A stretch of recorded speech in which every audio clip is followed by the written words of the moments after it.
Today's topic is antiderivatives. As the name suggests, this is like a derivative, but just going in the opposite direction.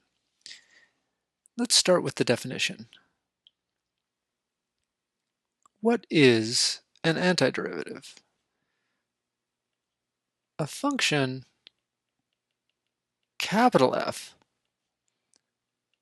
is an antiderivative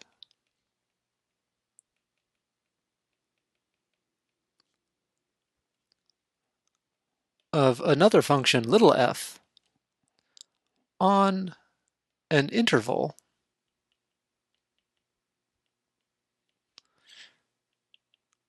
if capital F prime of x is equal to little f of x for all x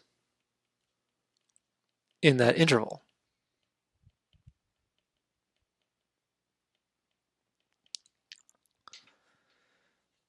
For example,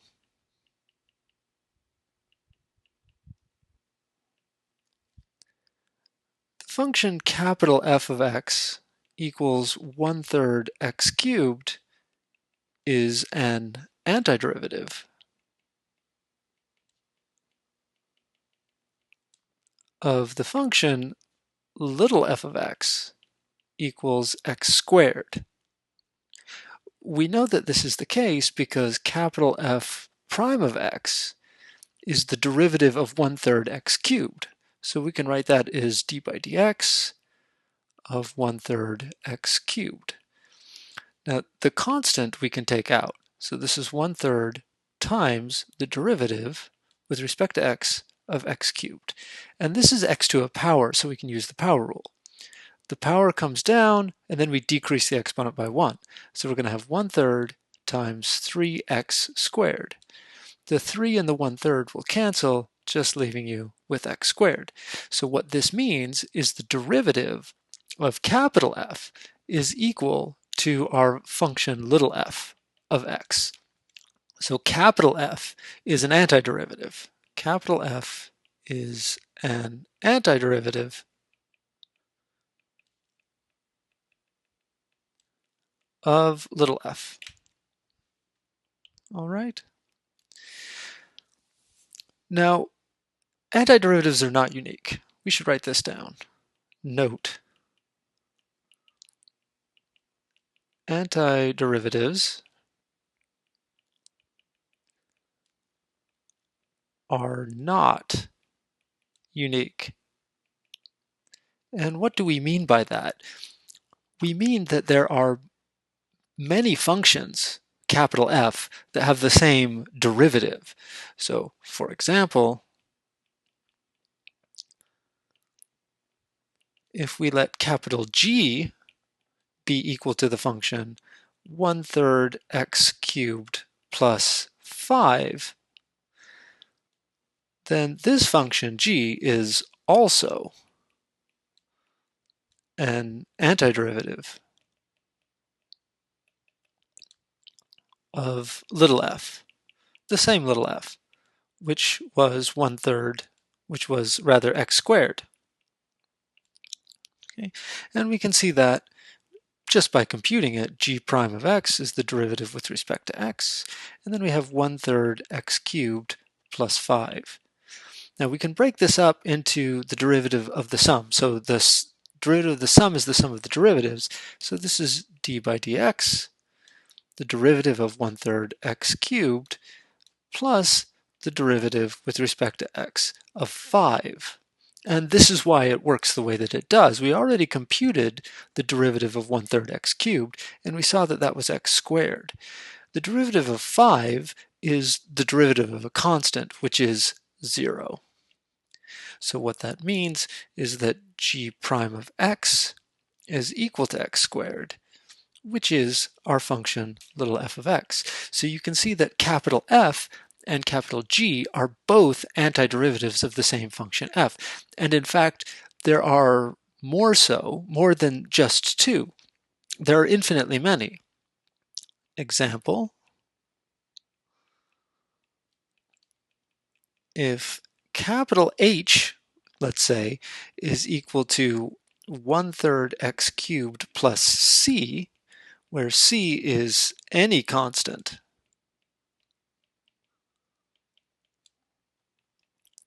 then the derivative, h prime of x, it works just like it did with capital G. The derivative of 1/3 x cubed plus the constant c is equal to the derivative with respect to x of 1/3 x cubed plus the derivative with respect to x of the constant c. Before, when we were looking at our function capital G, we had the constant equal to 5, but it works the same for any constant. So the derivative of 1/3 x cubed is x squared, just like it was before, and the derivative of this constant is 0. So what does that tell us? That tells us that h prime of x is equal to little f of x. So if you have one antiderivative, you can get all of the other antiderivatives just by adding a constant. Let's write that down as a theorem. Theorem. If capital F is an antiderivative of f of little f, then every antiderivative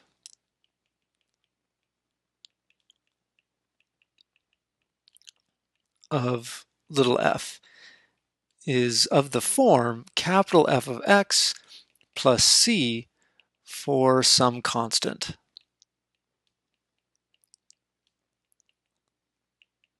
C. Now I'm saying a little bit more here than I did before. What we commented on first is that if you have f as an antiderivative, then f at x plus c is an antiderivative. And that works just the way that we had before. So the derivative with respect to x of capital F at x plus c is equal to the derivative with respect to x of capital F at x plus the derivative with respect to x of c. And just the way it worked in our previous examples, this is capital F prime, and this is 0. So we just end up with f of x. So if you have one antiderivative, then you always get another one by just adding a plus c to it for any value of c. But I'm actually saying a little bit more in this theorem, which is that you get every antiderivative this way. So certainly f at x plus c is an antiderivative, but more than that, what we can say is that all antiderivatives look like that. So if you have one antiderivative, you actually have them all. So this leads us to a definition, and we call capital F of x plus c the general antiderivative. The general antiderivative of little f, where c is an arbitrary constant.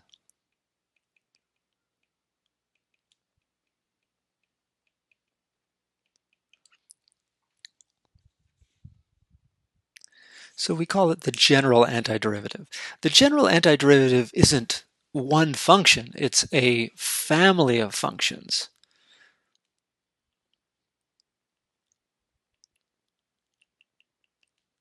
Family of functions. That's because there are infinitely many, but they're related. They're related in the sense that they have the same form. It's just this plus c is a different constant for each one of the functions. All right. We already know quite a bit about antiderivatives because we know a lot about derivatives. An antiderivative is merely the derivative in reverse. So an antiderivative of a function is the function that if you differentiate it, you get back to where you started. So let's look at some examples. Examples. So we'll start with just the most basic functions, perhaps. So let's make a little chart. F of x, these are going to be our functions little f, and let's have a capital F of x here, which can be our antiderivatives. Okay. So you can pretty much not get any more simple than x to the n. This is a power function. So what is the antiderivative of x to the n? Well, if we were differentiating it, we'd bring down the exponent and then decrease the exponent by 1. Now we have to do the opposite. So instead, we work in the opposite order. We start with our x to the n, but then you add 1 to the exponent and then divide it by that new exponent. Okay. And then we should put a plus c here if we want the general antiderivative. Plus c for general antiderivative. Now, this works just fine as long as n isn't equal to -1. Because if n is equal to -1, then you're going to have division by 0 there, and we don't want that. So how do we know that this is the right answer? Well, let me just change the color here. So if we compute the derivative with respect to x of x to the n plus 1 over n plus 1, it works just like our examples before. You take out the 1 over n plus 1, and then the derivative with respect to x of x to the n plus 1. And now we use the power rule here. The n plus 1 comes down, so you end up with n plus 1 times x to the n plus 1 minus 1, which is just n. Now the n plus 1, so we'll cancel with the 1 over n plus 1 like that. So you'll have 1 over n plus 1 times n plus 1 times x to the n. The n plus 1's cancel, and you're just left with x to the n. See, we're just working backwards here. Now, like I said, this works fine as long as n is not equal to -1. So the natural question is what if n is equal to -1? So then we're going to have the case where n is equal to -1 is 1 over x. Okay, so this is x to the -1. So now the question is, do we know a function that has 1 over x as its derivative? And the answer is yes. We know that f of x, not little f of x, but rather capital F of x, we know an antiderivative. This is equal to the natural logarithm of x. Because if capital F, so the derivative with respect to x of ln of x, is equal to 1 over x. Now, this only makes sense if x is positive, of course, because the domain of the natural logarithm is the set of all positive numbers. So that means we have to restrict our attention to x being greater than 0. And this brings us back to what we saw way back at the beginning when we looked at the antiderivative and we said it's the antiderivative of f on an interval. Now, oftentimes we don't really explicitly need to state the interval, but in this case we do, because the function is only defined when x is positive. So this x greater than 0 is our interval. But that begs the question, what if x is negative? Certainly in this function, 1 over x, we're allowed to have negative values. So what do you do in that case? Well, the answer then is capital F of x is equal to not logarithm of x, but the logarithm of opposite of x. Okay. Now, this makes sense so long as x is negative. Because if x is negative, then, so this is a negative number, then the opposite of x, that's a positive number. So what this means is that you've got a positive number right here inside your natural logarithm, and that's fine. So we can look at an antiderivative. We can say that capital F of x is equal to the natural logarithm of x plus some constant if x is greater than 0, and its natural logarithm of minus x if x is less than 0. Now, you've got to be a little bit careful here because I don't want to put plus c here because there's no reason that these c's have to be the same. So you can have c1 here and c2 here. So if you want to compute the derivative f prime of x, so you're going to have two cases. It's going to be the derivative with respect to x of ln of x plus c1 if x is positive, and it's going to be the derivative with respect to x of ln of minus x plus c2 if x is negative. Okay. Now in each case the constant is going to go away, so you'll just end up with the derivative with respect to x of ln of x if x is positive, and the derivative with respect to x of ln negative x if x is negative. Now we can't include 0 because 0 isn't in the domain of either logarithm or 1 over x, so we don't have to worry about x equals 0. Now the first one, we know already that that's 1 over x, but it might be a little bit surprising that the same is true of the bottom one. The derivative with respect to x of ln of negative x, it's logarithm of a thing, of a function, so you have to use the chain rule. So the derivative of ln of something is 1 over that thing, but then you have to multiply by the derivative of whatever that thing is. And what is the derivative of negative x? It's negative 1. So you end up with 1 over minus x times negative 1, which is 1 over x. So you see that it is an antiderivative of 1 over x, and we have now a formula, if you can call it that. We have a general antiderivative for 1 over x over all non-zero numbers, but you have to think about it really as two different parts. So this is the antiderivative ln of x plus c1 if x is positive, and ln of negative x plus c2 if x is negative. Okay, so that's quite a lot of information there. We usually write this in a different way. Let me rewrite. So we start with f of x, and over here we're going to have the antiderivative just like before. And so we started out with x to the n, and that gave us x to the n plus 1 over n plus 1 if x was not equal to minus 1. And now if x is equal to minus 1, we have 1 over x. And the antiderivative of that, usually what we write is we write ln of the absolute value of x. Okay, because that's exactly what that is right there, or not that exactly, but that. So if x is positive, so this is ln of x if x is positive, and ln of minus x if x is negative. I said minus x, but really this is what we mean here is the opposite of x. So if x is negative, I look at the opposite of x, which is a positive number, and that's exactly what the absolute value of x is. If x is negative, the absolute value is the positive version, which is the opposite of the negative number x. Okay?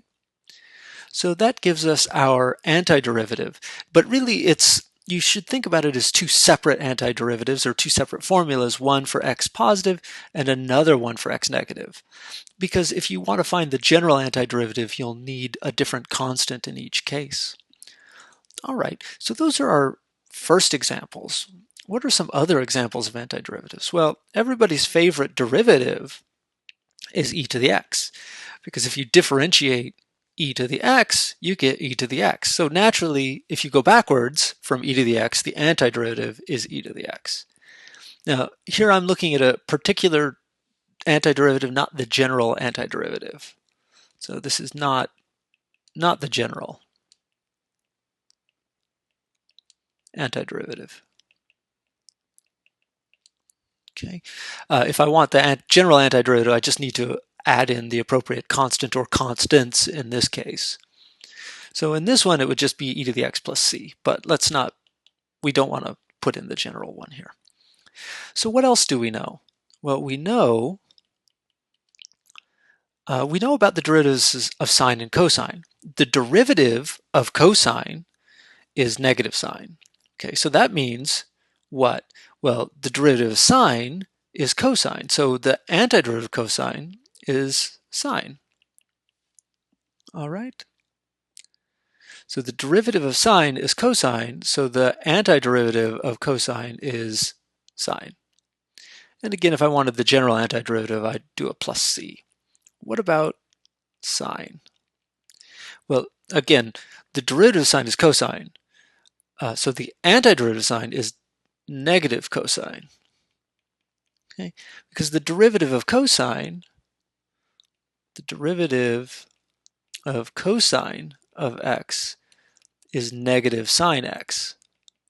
So the derivative of negative cosine x, you just take out the negative sign, and it's going to be negative a negative sine of x. Okay?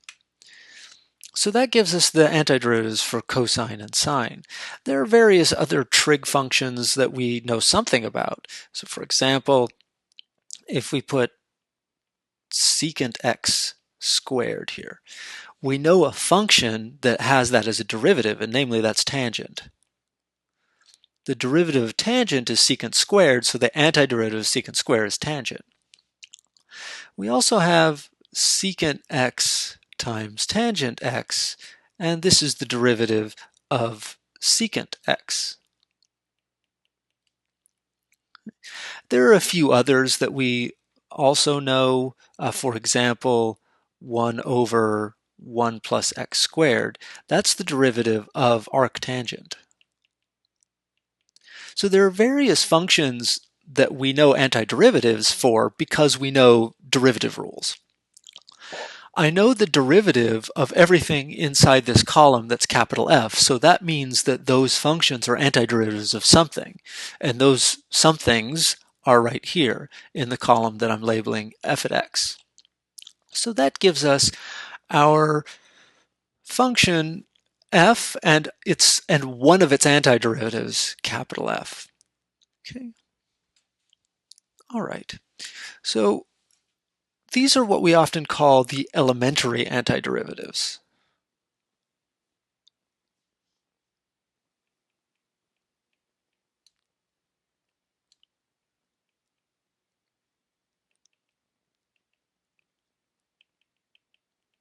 Elementary antiderivatives. Antiderivs, let's just call it that, just to save because I didn't give myself enough room there. So these are the elementary antiderivatives. Elementary antiderivatives are the ones that we already know because we know them from derivatives that we learned before. And you can go a long way with these because once you know some, you know a lot more. For example, let me give you this theorem.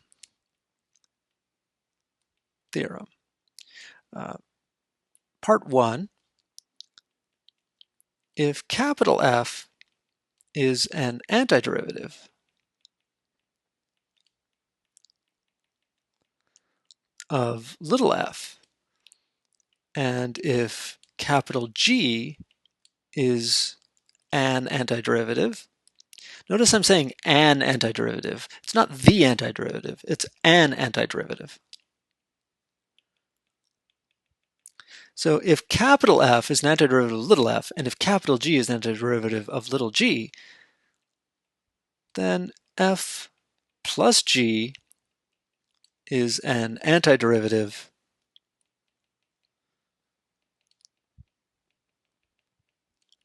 of little f plus little g. Okay, so if you know if you're looking at a sum and you know the antiderivative of each summand, each part of the sum, then you get an antiderivative for the sum by just adding together the individual antiderivatives. This just follows from properties of derivatives. Similarly, if c is a constant, and again, let's say capital F is an antiderivative of little f, then c times capital F is an antiderivative of c times little f. Okay. These just follow from the usual derivative rules that we already know. So let's find an example, or let's do an example here.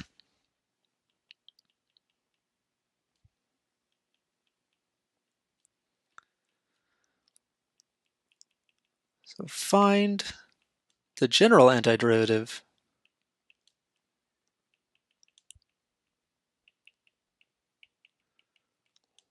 of the following function. Let's call it h of x equals 3 times cosine of x plus 2 over x to the fourth.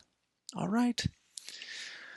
We want to find not just an antiderivative, but the general antiderivative. So how's that going to work for us? We'll start with solution. Let's rewrite our function slightly. Let's write it h of x is equal to 3 times cosine of x plus 2 times x to the negative 4. Now, doing that, we have x to the negative 4, so it's a power function. So we can use our reverse power rule for that. So here we have two functions. We have cosine of x, and that can be our little f. And then we have x to the negative 4, and that can be our g.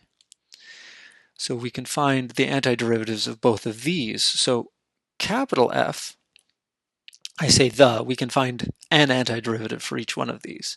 So capital F is an antiderivative for cosine. And if we go back in our table, so if we look at cosine, we know that an antiderivative is sine of x. So capital F is going to be sine of x. Okay. You can always just double check. You can say, okay, the derivative of sine is cosine, and then you go, yeah, that's what I wanted it to be. What about capital G? Well, we want to use our reverse power rule there. So it's x, you add 1 to the exponent, so it becomes minus 3, and then divide by that new exponent. Or if you prefer, you can write that as minus 1 over 3x cubed, if you would rather. And again, you can check that too. G prime of x equals the derivative with respect to x of x to the minus 3 over negative 3. And again, the power comes down, so it's minus 3 x to the minus 4 over negative 3, and the 3's cancel. Okay. So now we have our capital F and our capital G, so that means our capital H is going to be 3, the constant, times an antiderivative of f, of little f, which is sine of x, plus 2, and that's this 2 right here, times an antiderivative of g, which we can say is minus 1 over 3x cubed. And then we want, that's an antiderivative, we want the general antiderivative, so we just do plus c. Now if we want, we can just simplify that a little bit to make it look a little nicer. 3 times sine of x minus 2 over 3x cubed plus c. All right.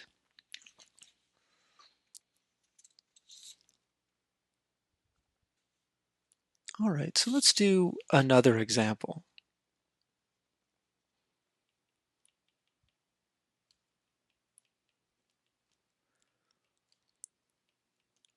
Find a function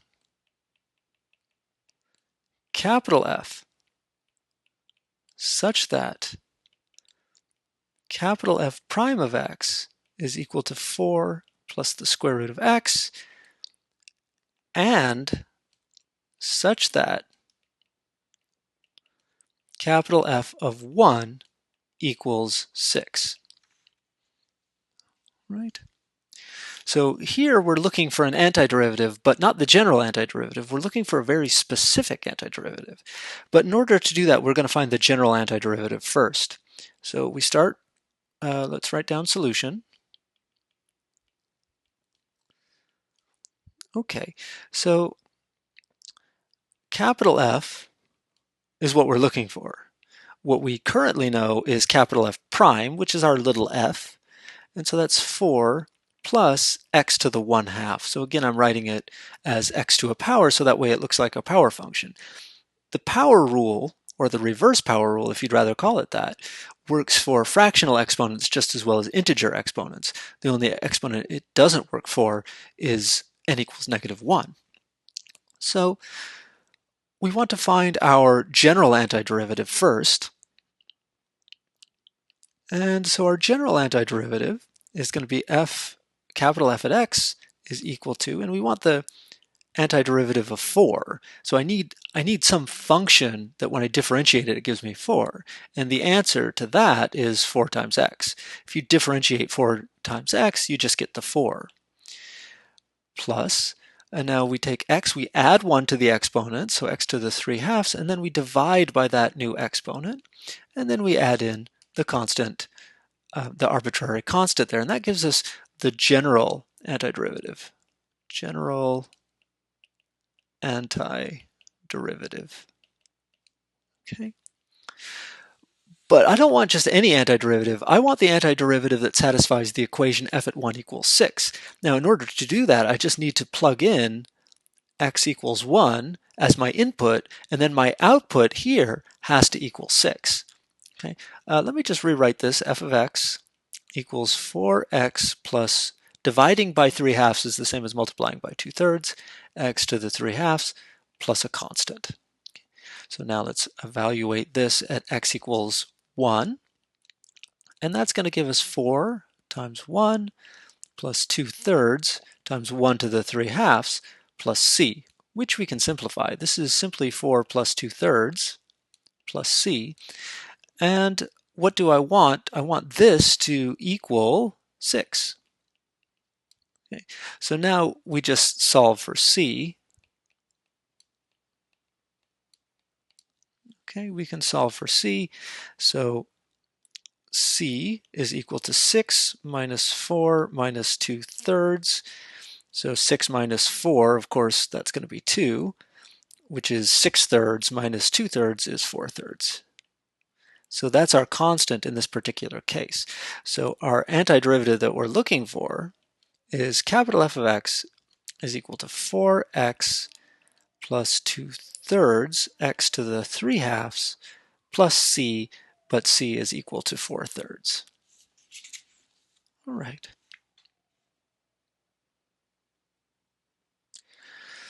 So once you find the general antiderivative, in order to find a specific antiderivative, you need an additional piece of information. And in this case, that additional piece of information that we use to identify the value of the constant c is f of 1 equals 6. This thing right here, f of 1 equals 6. All right. So I think that's probably a good place to stop for our first lecture. For our next lecture, we will continue the topic of antiderivatives, and we'll pick up here.